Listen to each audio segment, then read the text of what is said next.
bọc khui còn lóc lóc luôn luôn luôn lên bọc khui mà tầm hưng thua ở quạt nó chọc đâm khăn còn cái con chỉnh nằm cho bác khi mà đánh quay mà bong quạt con chỉnh nằm ba thằng cứ áp nó trong bác chứ mà đánh quay bong con này chẳng anh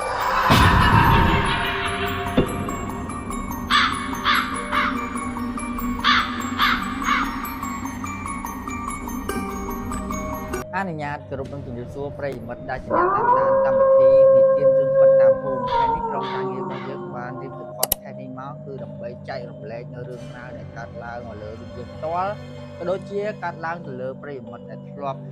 vì như nào luôn luôn sòng cắt chẳng anh á để ban luôn mình like khỏi pay khai xem con ban chạy lệ nơi rừng ra để con ban đăng ban lư nó mặc rap của dớ là bè của dớเรียบรอบเรื่องนี้ក្នុងកម្មវិធីចែកម្លែកដល់បងប្អូនទាំងអស់គ្នាដែលតាមដានដែលតាមគេហដ្ឋានចាបងហើយថ្ងៃនេះដែរគឺកញ្ញាដឹងថាប្រិយមិត្តដែលបានប្រាប់មកខ្ញុំនឹងដឹងរឿងរ៉ាវអីទេអូចាអត់ដឹងដែរបងប្អូនបាទគឺរឿងរ៉ាវហ្នឹងគឺពាក់ព័ន្ធជាមួយនឹងអាបអញ្ចឹងណាចាគាត់ជាអ្នកដែលបានឃើញផ្ទាល់ភ្នែកពិតប្រាកដជាក់ស្ដែងហើយអាបហ្នឹងត្រូវជាខ្សែស្រឡាយរបស់គាត់ទៀតអូតែគាត់មិនដែលដឹងណា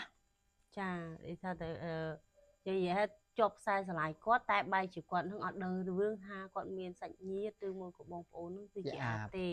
ចាបងបាទអញ្ចឹងមុននឹងបន្ត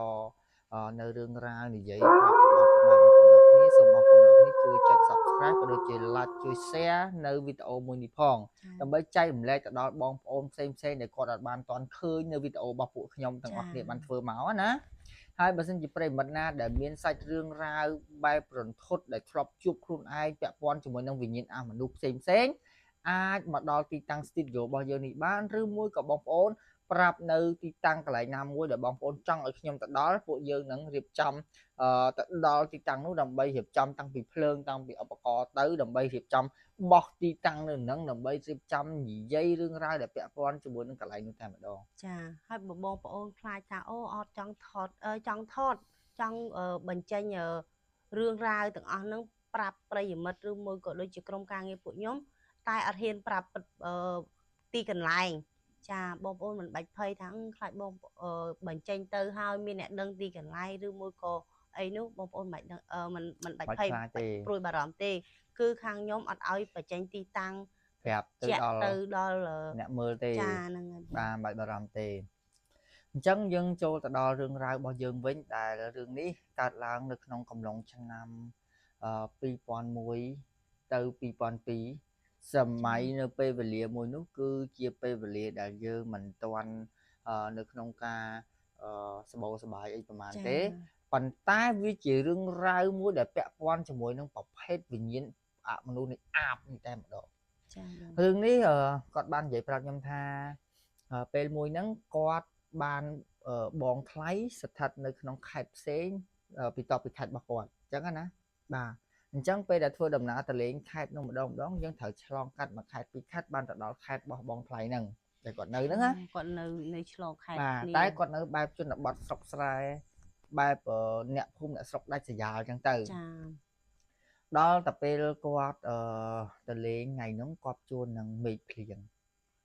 គាត់ជួននឹងមេឃភ្លៀងធម្មតាប្រភេទអាបនេះគឺវាចេញតែពេលភ្លៀងគឺញឹកញាប់ជាងគេដើម្បីទៅចាប់កូនកែបឬក៏ហ៊ីងឬក៏ប្រភេទស្អីសត្វអីផ្សេងអញ្ចឹងណាមួយក៏របៀបថានិយាយថាមិនអាក្រក់ស្ដាប់គឺគាត់ស៊ីបានតែរបស់កក្រិចបាទរបស់អបលៈរបស់អបលៈរបស់ដែលគម្រោងស្អុយលឿយចាគម្រោងដែលវាថាស្អុយលឿយដែលលឿយព្រីអាបវិញគាត់ចូលចិត្តណាស់ចាបាទពេលហ្នឹងគឺពេលហ្នឹងគាត់បងថ្លៃគាត់ហើយនឹងប្តីរបស់គាត់ដែលជាបងបង្កើតហ្នឹងគឺបានទៅឆ្លងកែបលើវាស្រ័យអញ្ចឹងគាត់អត់ចង់ទៅទេព្រោះគាត់អត់ចូលចិត្តដើរផុកប្រពេចប្របាច់អញ្ចឹងណាព្រោះគាត់នៅឯខេត្តគាត់នេះគាត់នៅទីក្រុងគាត់នៅក្រុងបណ្ដាលក្រុងបណ្ដាលខេត្តចាហ្នឹងអញ្ចឹងគាត់អត់សូវជាអ្នកដែលចូលចិត្តដើរចាប់សត្វអីចឹងទេកែបអីទេគឺគាត់សុំសម្រាប់នៅផ្ទះ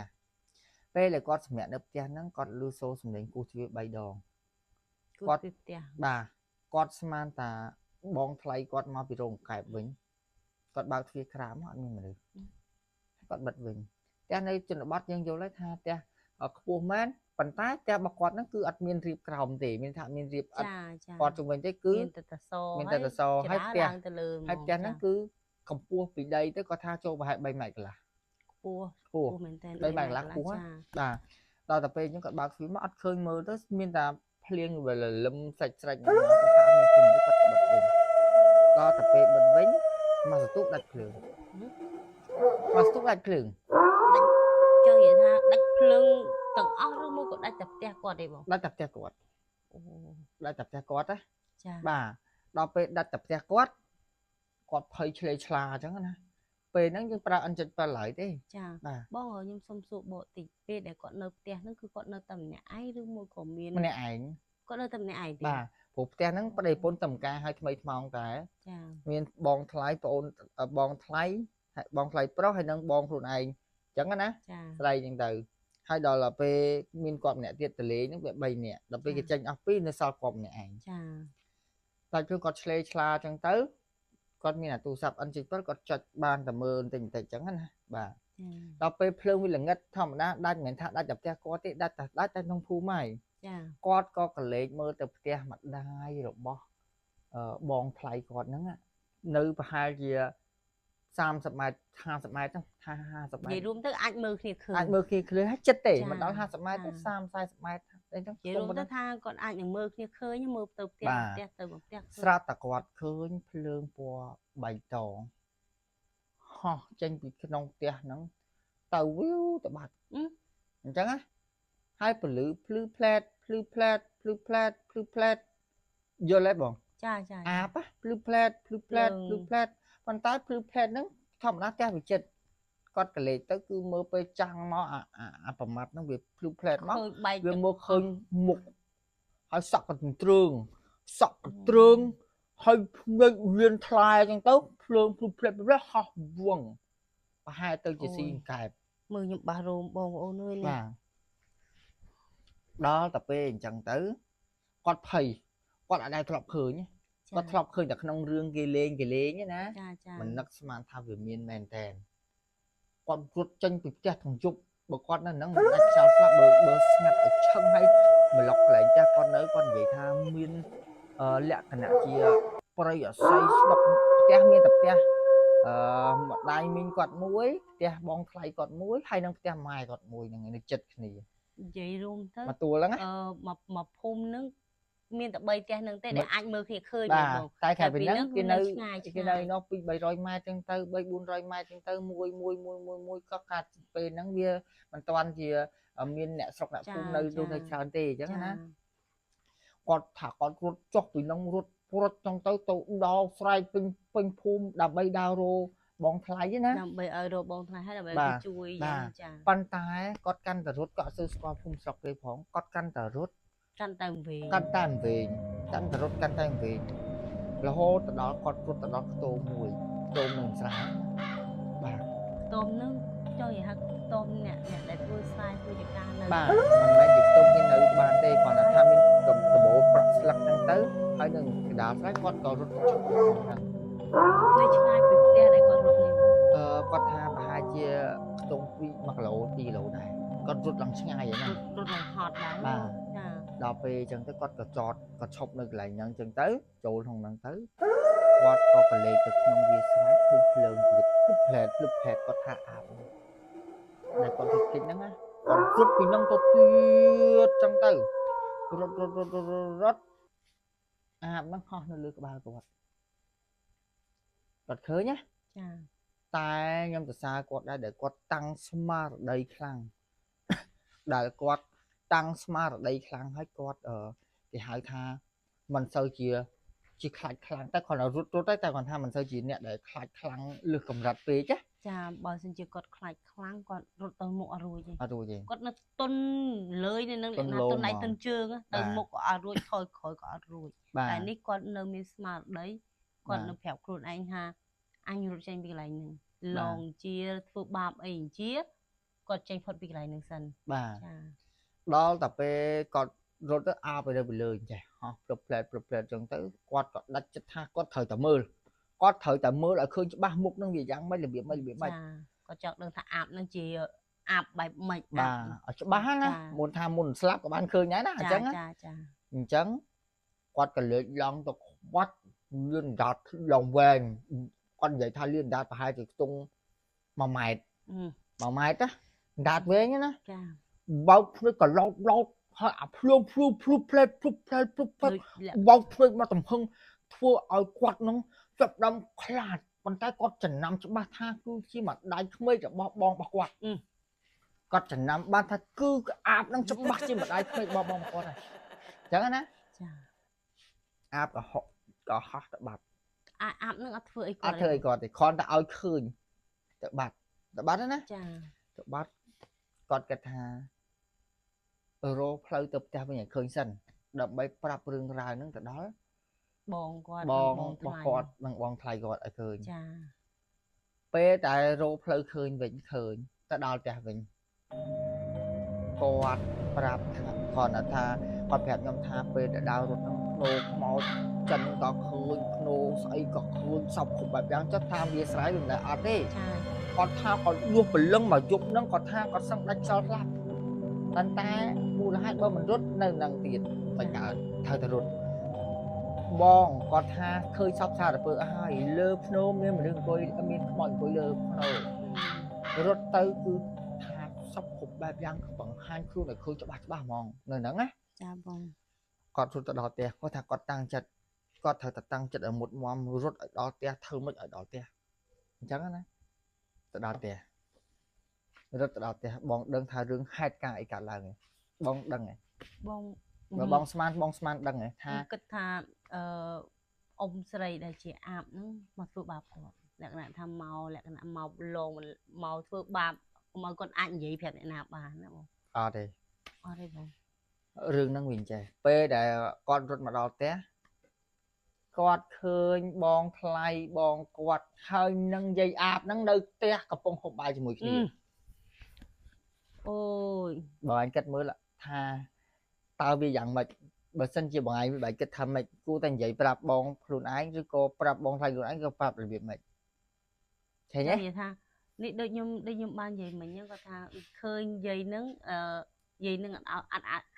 អាចឲ្យគាត់ហ្នឹងបង្ហើបប្រាប់កូនភាសានិងកូនបកកើតគាត់បានអញ្ចឹងគាត់ធ្វើមិនគាត់មកដល់មុនវាអាចចូលនៃនឹងដែរចាគាត់មកដល់មុនដើម្បីធ្វើមិន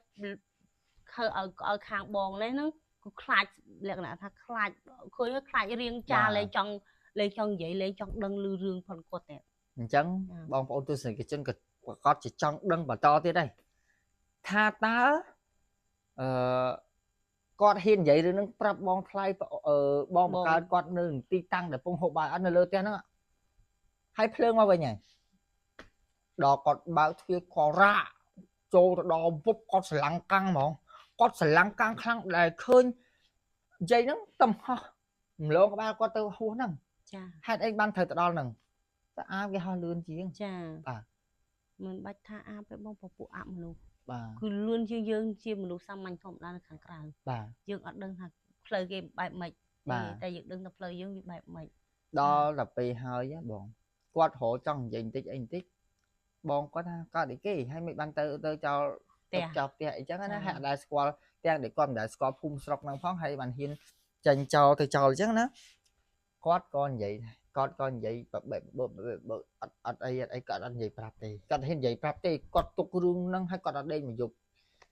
គាត់ប្រឈមគ្នាមួយយប់ហើយបើកភ្លើងចោលរហូតអញ្ចឹងណារហូតដល់គាត់ថានិយាយអាបហ្នឹងសំឡឹងមុខគាត់ថ្មែចេះចម្បឹងហើយ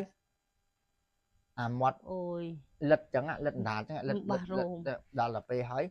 គាត់អត់ហ៊ានមាត់ទេគាត់អត់ហ៊ានមាត់រហូតដល់យាយហ្នឹងគាត់ត្រឡប់ទៅផ្ទះគាត់វិញ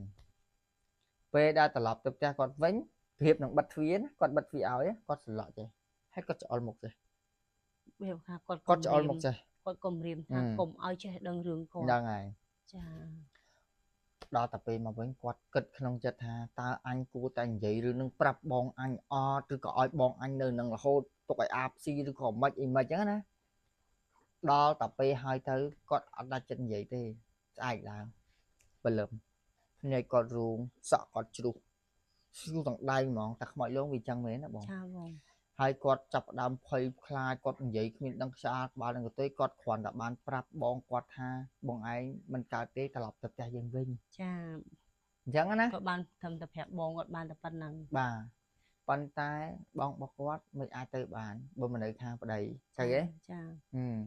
ដល់ទៅហើយទៅគាត់ក៏ទៅវិញគាត់ថាម្ដាយគាត់នៅផ្ទះនៅខេត្តនោះដែលគាត់នៅហ្នឹងណាចារកគ្រូរកអីមើលគេថាអាបហ្នឹងនឹងផ្ទេអាទាយាតហ្នឹងឲ្យទៅបងស្រីរបស់គាត់នេះហើយវាអញ្ចឹងប៉ុន្តែមិនមែនទៅជាសាច់ឈាមខ្លួនឯងតែបែរជាផ្ទេមកខាងសាច់ថ្លៃវិញទៅលើរឿងអាបមួយឲ្យតែទឹកមាត់ស្រក់ចូលតាក់ចូលនៅក្នុងខ្លួនអ្នកហ្នឹងគឺបុគ្គលហ្នឹងត្រូវខ្លាចជាអាបហើយគឺតាមទំនៀមទម្លាប់របស់វាណាបាទដល់ពេលអញ្ចឹងទៅគឺ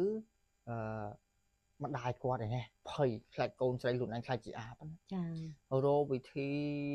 ទៅឲ្យកូនស្រីនឹងវិលវិញដល់តែពេលហើយគាត់ដាច់ចិត្តប្រាប់រឿងហ្នឹងដាច់ចិត្តប្រាប់ណាដាច់ចិត្តទេប្រាប់រឿងហ្នឹងទៅដល់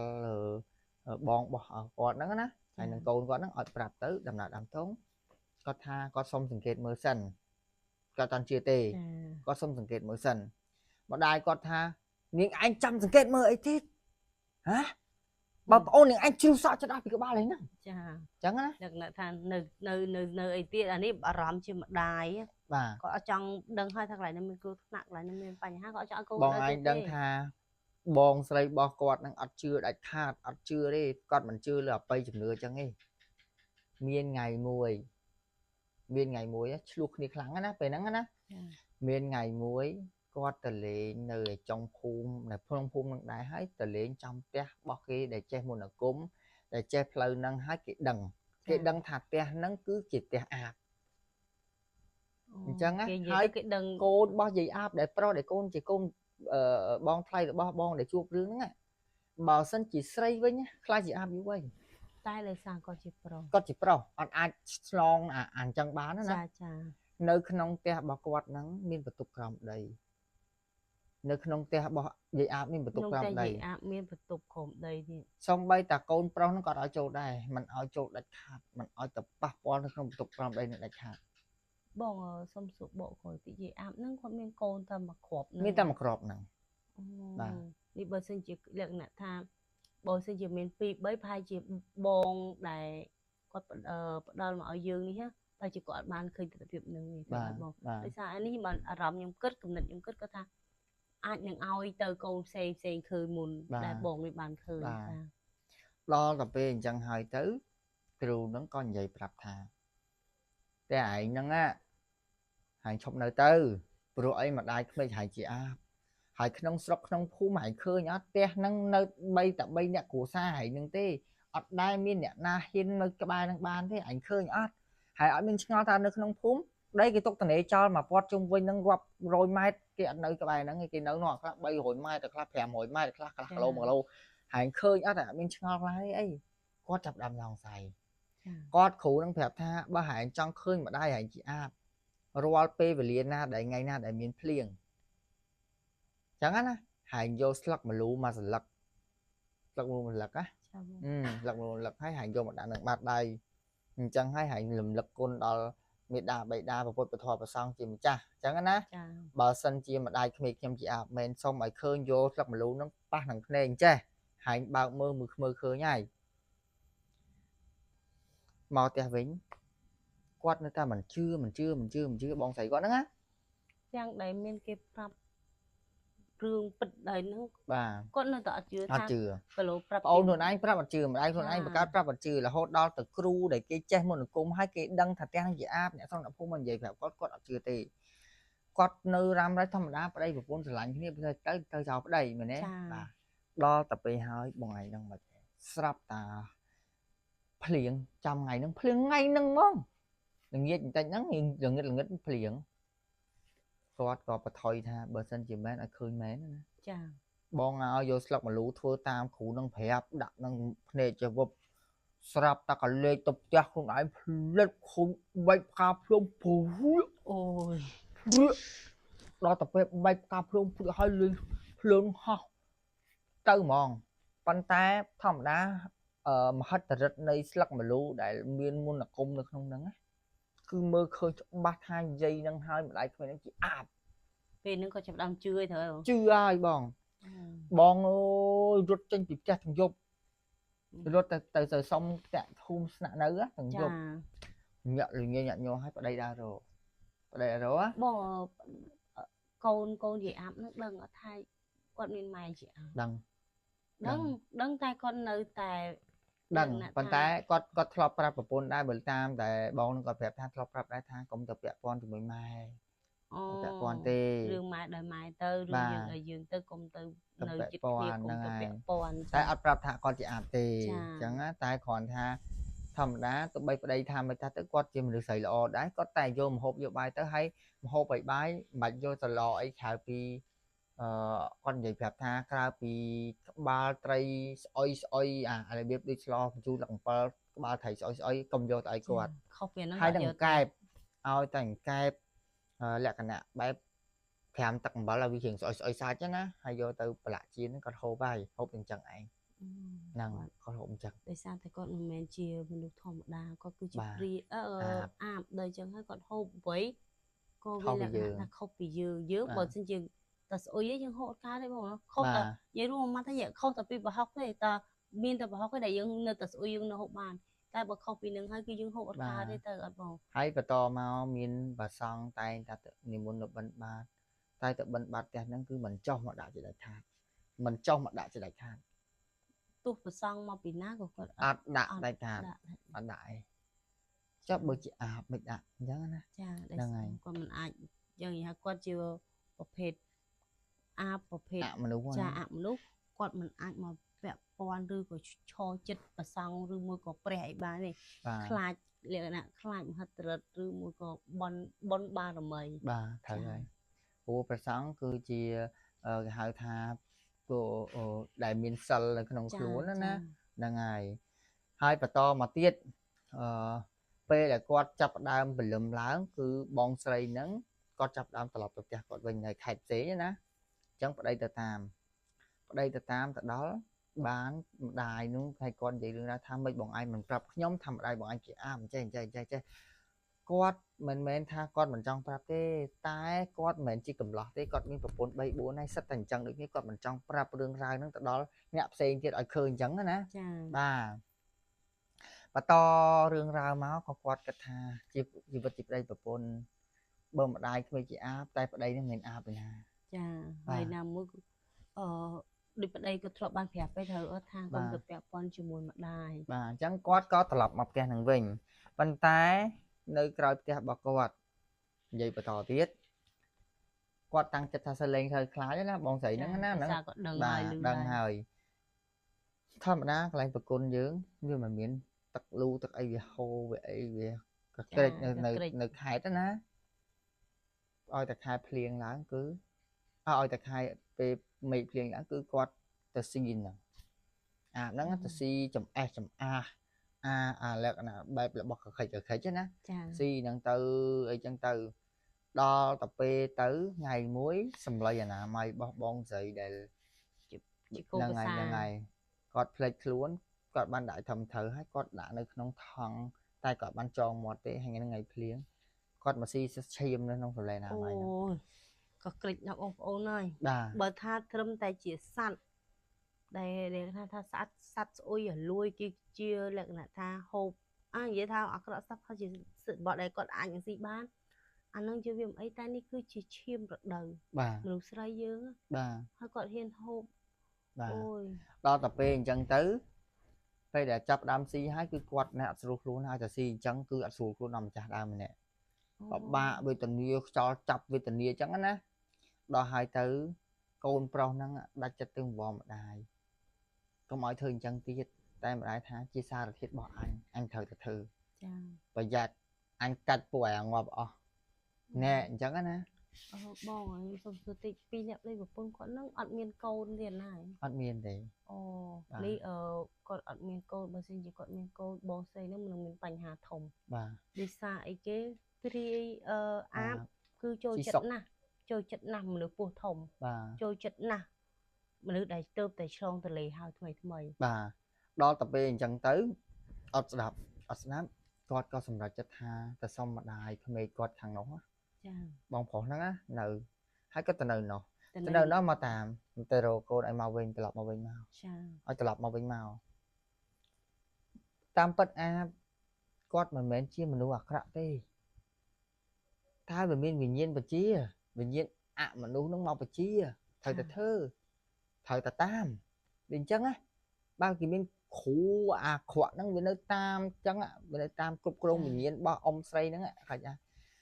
ថ្ងៃបូជាសពរបស់យាយអាបហ្នឹងដិតមិនឆេះទេដិតមិនឆេះសោះ គាត់ខ្លាចថាមាននេះខ្លាំងដែរ អត់ដឹងមិនទេតែដុតមិនឆេះភ្នែកបើកឡាឲ្យចង់រុកបុកមិនក៏អត់បុកអត់ឆេះដែរធ្វើអត់បានធ្វើអត់ចេញបាទតតាគេនិយាយថាចង់រំលាយខ្មោចនឹងឲ្យទៅជាផេះឲ្យទៅជាអីបានគេឲ្យយកកបោសលាយជាមួយនឹងឈាមមាន់ណាកោចូលគ្នាឲ្យបាចចូលទៅក្នុងភ្លើងហ្នឹងបានឆេះទៅដល់រូបរាងកាយគេធ្វើអញ្ចឹងឆេះមិនឆេះអស់លី ចាហើយអត់មានអ្នកស្នងពីគាត់ទៀតណាបងបាទអត់មានអ្នកស្នងអត់គាត់អត់មានណាគេត្រូវឲ្យស្នងអត់មានទេអូបាទតែស្មានតែគាត់ចង់ធ្វើបោកគោភាសាគាត់ អូគាត់និយាយថាខ្ញុំគិតថាប្រហែលជាអាបហ្នឹងនៅមានដឹងខ្លះដែរមិនថានេះបើហើយខ្ញុំគិតណាចាដល់ពេលអញ្ចឹងទៅបានធ្វើឲ្យតាំងពីពេលហ្នឹងមកគឺលែងឃើញអាបហ្នឹងតែម្ដងលែងឃើញណាប៉ុន្តែអ្នកស្រុកអ្នកភូមិហ្នឹងនិយាយប្រាប់គាត់ថាសាហាវណាស់ចូលទៅស៊ីហើយមានថ្ងៃមួយហ្នឹងគឺមានអ្នកចិត្តភូមិហ្នឹងគេឆ្លងទលេតែគេកើតអត់កើតនឹងមណ្ឌលសុខភាពទេគេកើតនឹងឆ្មបចាហៅថាយីម៉បណាយីម៉បតាមផ្ទះហ្នឹងហើយដល់ពេលបកើតចឹងទៅបកើតបានគេមិនយកសុកទៅកប់ចាដល់ពេលយកសុកទៅកប់អត់ស្រះបន្លាចូលទៅស៊ីសុកតិច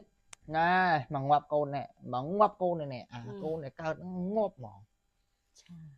ដាច់ខ្យល់ផ្លាប់ភ្លាមអញ្ចឹងបានថារឿងសុកហ្នឹងមួយគេប្រយ័ត្នប្រយែងណាមិនអញ្ចឹងគេខ្លាចមានអាបមានអីចូលទៅស៊ីចូលទៅអីវាធ្វើឲ្យប៉ះពាល់ទៅដល់អាម្ដាយឯកូននេះអញ្ចឹងណាទៅជាកាឡាភ្លើងឥឡូវហ្នឹងកុំចង់ចូលអត់បានទេណាអាសត្វអស់ហ្នឹងណាត្រូវហើយបងបាទអញ្ចឹងបើសិនជាបងប្អូនប្រិយមិត្តដែលបានដឹងនៅរឿងរ៉ាវអាបអញ្ចឹងណាគួរចែករំលែកមានរឿងអីអាចមកប្រាប់ពួកយើងបានពួកយើងយកមកផ្សព្វផ្សាយបន្តដូចរឿងបងប្រុសអញ្ចឹងគាត់បានប្រាប់យើងអញ្ចឹងណាចាគាត់ថារោគ្រូរោមកសំគ្រប់បែបយ៉ាងបានធ្វើចេញបានអាចនេះហើយបងស្រីរបស់គាត់តម្រាំតែដឹងខ្លួនតម្រាំតានេះហ្នឹងសឹងថាបាត់បង់ជីវិតទៅហើយតែដូចថាបុណ្យគាត់មានដែរបាទបុណ្យគាត់មានដែរតែអញ្ចឹងហើយនេះម្ដាយក្មេកគាត់នៅជាមនុស្សខ្លះនៅជាពពួកអមនុស្សខ្លះអញ្ចឹងគាត់នៅយកយល់នឹកថាអញ្ចឹងហើយណាគេក៏ជាមនុស្សបាទគេក៏ជាកូនគេក៏ជាលក្ខណៈថាប្រពន្ធកូនគាត់អញ្ចឹងចិត្តគាត់នៅមានចិត្តដែលថាមេត្តាធម៌ចិត្តគាត់នៅគិតថាគាត់ជាកូននេះគាត់ជាកូនភាសាអញ្ចឹងសុខចិត្តស្លាប់ទាំងខ្លួនឯងយកអាវិញ្ញាណអមនុស្សចាទៅជាមួយមិនសុខចិត្តមិនបន្តវេនទៅឲ្យកូនភាសាបាទបើបន្តចាប់ដែរណាចាប់យឺហ៎ចាប់បងចាហើយវាតគ្នាអញ្ចឹងណាអញ្ចឹងពុកម៉ែបងប្អូនទាំងអស់គ្នាដែលជាអ្នកតាមដានកម្មវិធីដំណើររំភើបបើសិនជា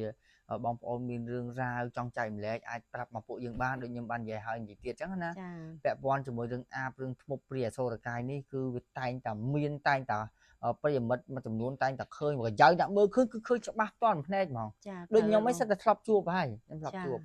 បាទដូចកញ្ញាអីក៏ធ្លាប់ជួបដែរខ្ញុំក៏ធ្លាប់ជួបដែរពីពេលយើងនៅក្មេងៗរបៀបដែលថាដូចបងនិយាយយើងដើរពីមេឃភ្លៀងអីភ្លៀងមិនចាំពេលត្រីឡើងយើងដើររកត្រីរកអីឬមួយក៏ពេលពី